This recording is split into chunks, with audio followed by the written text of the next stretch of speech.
Unacademy.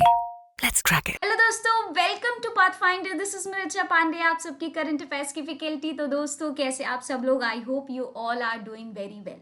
आज की इस वीडियो में दोस्तों हम क्या करने वाले हैं, हम डिस्कस करने वाले एक बहुत ही इंपॉर्टेंट न्यूज़ जो कि ऑलरेडी आई हुई है, जिसमें कि हमारे 8 नेवी ऑफिसर्स जो है उनको डेथ सेंटेंस जो है कतर में करार दिया गया है। मतलब कि डेथ सेंटेंस जो है वो उनको पास कर दी गई है कतर के अथॉरिटीज के द्वारा। तो आखिरकार इंडिया की क्या है इस पे पहल, आखिरकार इंडिया इसको कैसे देखता है, क्या सपोर्ट करता है, या क्या नया स्टेप जो है इंडिया की तरफ से हमें देखने को मिला है आज की इस वीडियो में, जो कि रिसेंटली हमें बताया गया है, उसको हम करेंगे डिस्कस। ठीक है, तो इंडिया ने क्या किया है, एक बहुत ही बड़ा स्टेप लिया है, जिसमें कि उन्होंने फाइल की है अपील अगेंस्ट दोज जो हमारे 8 नेवी ऑफिसर्स हैं जो कि कतर में उन्हें डेथ सेंटेंस करार दिया गया है। India has file appeal against the death penalty to 8 former navy personnel in Qatar. ठीक है, कई सारे आर्टिकल्स जो है उस पर आए हुए हैं और रिसेंटली इंडिया ने क्या किया है, इंडिया ने अपना सपोर्ट दिखाते हुए उनको कई सारे लीगल असिस्टेंस जो है वो प्रोवाइड किए, जिसमें कि उन्होंने अपील किया है फाइल। ठीक है, तो वीडियो को आगे बढ़ाने से पहले मैं आपको बता दूं, एक बहुत ही बढ़िया अपॉर्चुनिटी आप सबके लिए आई है, स्पेशली उन लोगों के लिए, उन स्टूडेंट्स के लिए जो कि अपनी जर्नी यूपीएससी में स्टार्ट करना चाहते हैं, जो कि कहाँ रह रहे हो, प्रयागराज में रह रहे हो। ठीक है, अगर आप प्रयागराज से हैं तो अगर आप अपनी जर्नी स्टार्ट करना चाहते हैं यूपीएससी के लिए या एस्पायर करते हैं, तो आप अपनी जर्नी अनअकैडमी के साथ स्टार्ट कर सकते हैं। ठीक है, लेकिन उससे पहले आपको क्या कराना पड़ेगा, खुद को एनरोल कराना पड़ेगा 30 नवंबर से पहले पहले। ठीक है, ये जो हमारा बैच है उसमें आप इनरोल करवाएंगे, और लेकिन वो स्टार्ट होने वाला है 15 दिसंबर से। ठीक है, तो अपने आप को दोस्तों कराइए क्या इसमें एनरोल। और सबसे बड़ा जो ऑफर है आया है वो अर्ली बर्ड्स के लिए। दैट मीन्स कि उन 100 स्टूडेंट्स को जिनको कि उनके फीस पे 40% का जो ऑफ है वो उनको मिलने वाला है। ठीक है, हमारे यहाँ पे प्रॉपर आपको एड्रेस नीचे प्रोवाइड की गई है, नंबर, अगर आपको कोई क्वेरी है तो आप इस नंबर पे भी कॉल कर सकते हैं। ठीक है, आगे बढ़ते हैं न्यूज की तरफ। और official spokes person of MEA ministry of external affair ने क्या कहा है, इस पे देख लेते हैं एक बार। नवंबर 7 को क्या उन्होंने कहा है कि अपनी एम्बेसी जो है, इंडियन एम्बेसी ने क्या किया है, रिसीव किया है कंसोलर एक्सेस। ठीक है, अब कंसोलर एक्सेस क्या होता है, तो वो मैं आपको बता दूं कि जिस देश का जो कैदी होता है, ठीक है, उस देश के जो अधिकारी होते हैं, जो उस देश का कैदी जो है उसमें जो बंद रहता है, जेल में रहता है, तो उसको मिलने के लिए इजाजत दे दी जाती है। ठीक है, मतलब कि परमिशन जो है उनको ग्रांट कर दी जाती है कि आप अपने इस कैदी से, इस डिटेनी से मिल सकते हैं। तो that is what we call as a consular access. ठीक है, तो एम्बेसी को रिसीव करवा दिया गया है कंसुलर एक्सेस कि वो उन कैदियों को एक्सेस कर सकते हैं, उनसे बातचीत कर सकते हैं, और तो और वो कॉन्स्टेंटली टच में है उनके फैमिली मेंबर्स के साथ भी। और एक्सटर्नल अफेयर्स मिनिस्टर जो हैं वो मिले भी हैं पिछले ही महीने में न्यू दिल्ली में, जो कि रिसेंटली अभी क्या है अपडेट इस केस में हमें देखने को मिला है, official spokes person of ministry of external affairs ने बताया है।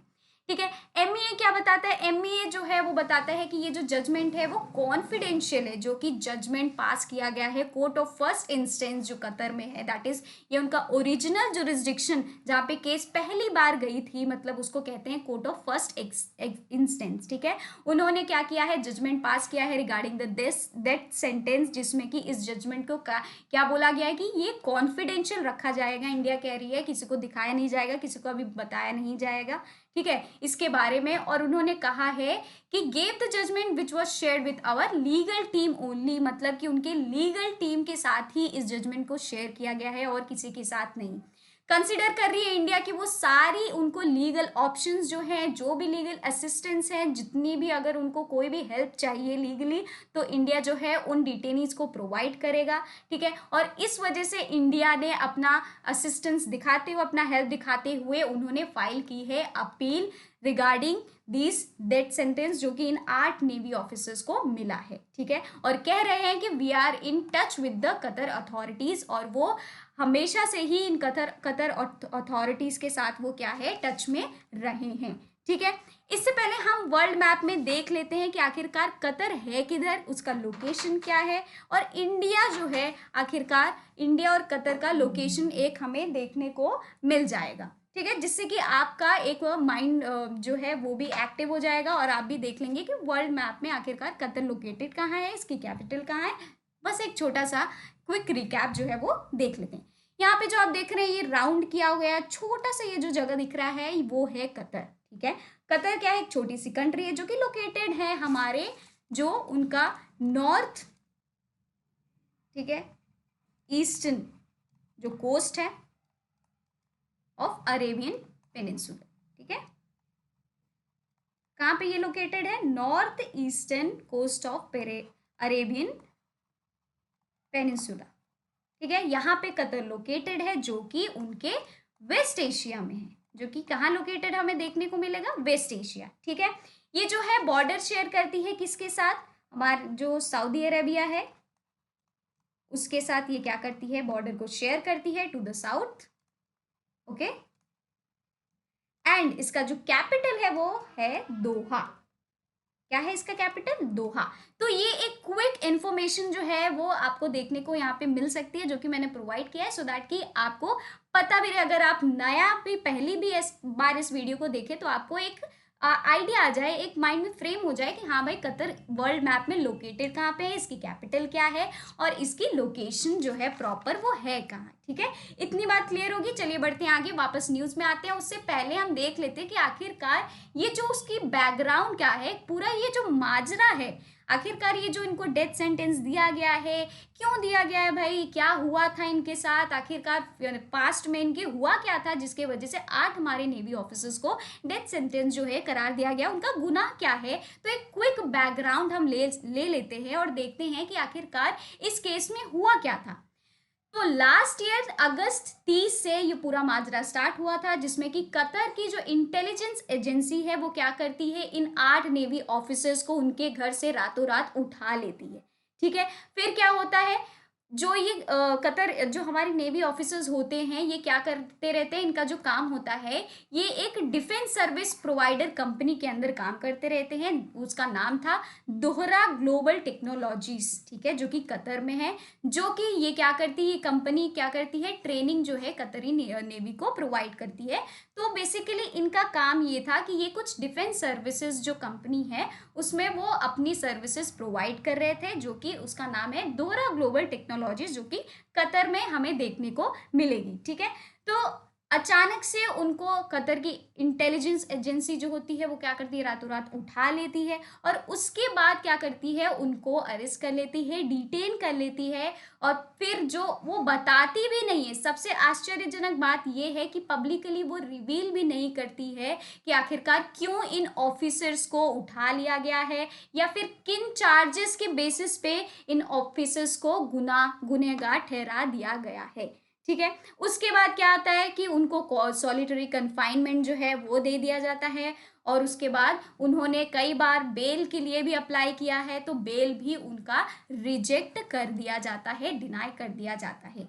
फिर अचानक से कोर्ट ऑफ जो फर्स्ट इंस्टेंस होती है, मतलब कि जो जहाँ पे केस पहली बार जाता है, तो वो क्या करती है, वहाँ की जो कोर्ट है कतर की कोर्ट क्या जजमेंट पास कर देती है अक्टूबर 26 को और उसमें करार देती है उनको डेथ सेंटेंस। ठीक है, तो ये है केस का बैकग्राउंड, जो कि पिछले अगस्त 30 जो है वहाँ से स्टार्ट होती है और फिर ये पूरा डेथ सेंटेंस तक जो है वो आकर के ये केस यहाँ पे रुक जाता है और इन नेवी ऑफिसर्स को क्या दिया जाता है, करार दिया जाता है डेथ सेंटेंस। ठीक है, अब आते हैं, बात करते हैं और देखते हैं कि आखिरकार उनका शक क्या था। जो कतर के इंटेलिजेंस जो एजेंसी थी उनका ये शक था, कतर क्लेम कर रही है to have a intercepted electronic communication.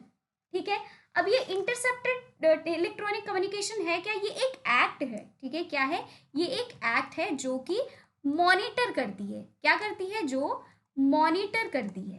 ठीक है, या फिर कैप्चर करती है, ये क्या करती है, मॉनिटर करती है या फिर कैप्चर करती है इलेक्ट्रॉनिक सिग्नल्स को। किसको, इलेक्ट्रॉनिक सिग्नल्स को, जो कि ट्रांसमिट करते हैं क्या, कम्युनिकेशन दो पार्टीज के बीच में क्या करते हैं, ट्रांसमिट करते हैं कम्युनिकेशन बिटवीन टू पार्टीज। ठीक है, इतनी बात समझ में आ गई। ये क्या है, जो इंटरसेप्टेड इलेक्ट्रॉनिक कम्युनिकेशन का मतलब है कि एक ये ऐसा एक्ट है जो कि मॉनिटर करता है या कैप्चर करता है इलेक्ट्रॉनिक सिग्नल्स को, जो दो पार्टीज के बीच में कम्युनिकेशन है जो कि ट्रांसमिट किया जा रहा है, उसको वो क्या करता है, मॉनिटर करता है या फिर कैप्चर करता है।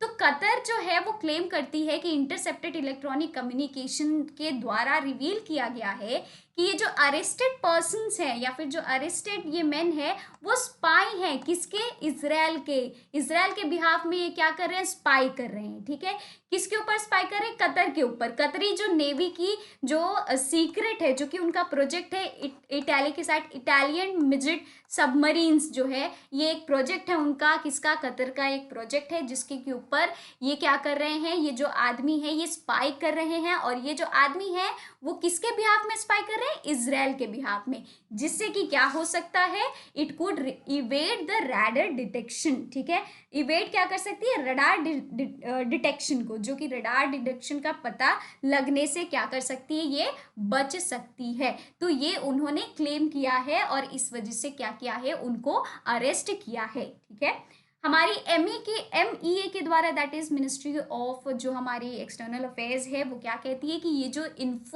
इन्फॉर्मेशन है ये काफ़ी सेंसिटिव केस है। ठीक है, जो भी ये हमें मिली हुई है कि 8 नेवी ऑफिसर्स जो हमारे हैं उनको डेथ सेंटेंस करार दिया गया है, काफ़ी सेंसिटिव इन्फॉर्मेशन है, ये काफ़ी सेंसिटिव केस भी है। ठीक है, और इनका जो इंटरेस्ट है वो हमारे लिए, दैट इज इंडिया के लिए फॉरमोस्ट होगा। ठीक है, और ये हमारे दिमाग में हमेशा से ही रहेगा। और जो हमारे एम्बेसडर्स हैं या फिर जो सीनियर ऑफिशियल्स हैं वो कॉन्स्टेंटली टच में है कतर के गवर्नमेंट के साथ, और हर एक पहलू पर, हर एक स्टेप पर उनकी नज़र है, वो हमेशा देख रहे हैं। ठीक है, वो हमेशा से ही इस केस को अपने दिमाग में उन्होंने रखा है और वो अश्योर कर रहे हैं कि दे आर आवर प्रायोरिटी। ठीक है, ये हमारी प्रायोरिटी है और हम क्या करेंगे, इनको सारी असिस्टेंस, सारी लीगल जो भी असिस्टेंस होगी, जितनी भी मदद हमसे हो सकती है इंडिया की तरफ से, हम उन 8 नेवी जो ऑफिसर्स हैं उनको क्या करेंगे, प्रोवाइड करेंगे। ठीक है, तो ये अभी इस केस में रिसेंटली ये अपडेट आया हुआ है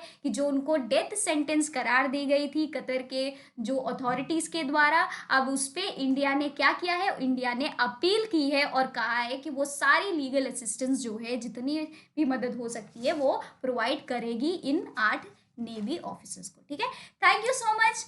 अब हम क्या करते हैं दोस्तों, मिलते हैं हम अपनी अगली वीडियो में और ऐसे ही मज़ेदार और इंटरेस्टिंग और जो कि रेलेवेंट पॉइंट ऑफ व्यू से यूपीएससी के लिए हम क्या कर सकते हैं उसको डिस्कस कर सकते हैं। तो ऐसे न्यूज़ को अब मैं आप सबके लिए लाती रहूँगी। प्लीज़ आप इन न्यूज़ को ज़रूर से ज़रूर देखें और अपने दोस्तों के साथ, अपने रिलेटिव्स के साथ भी शेयर करें, एज वेल एज मुझे भी बताएं कि आपको ये जो न्यूज़ है वो कैसी लग रही है। थैंक यू सो मच, मिलते हैं हम अपने अगली वीडियो में। Till then bye, take care and have a good day. Happy Dhanteras to all of you. Unacademy. Let's crack it.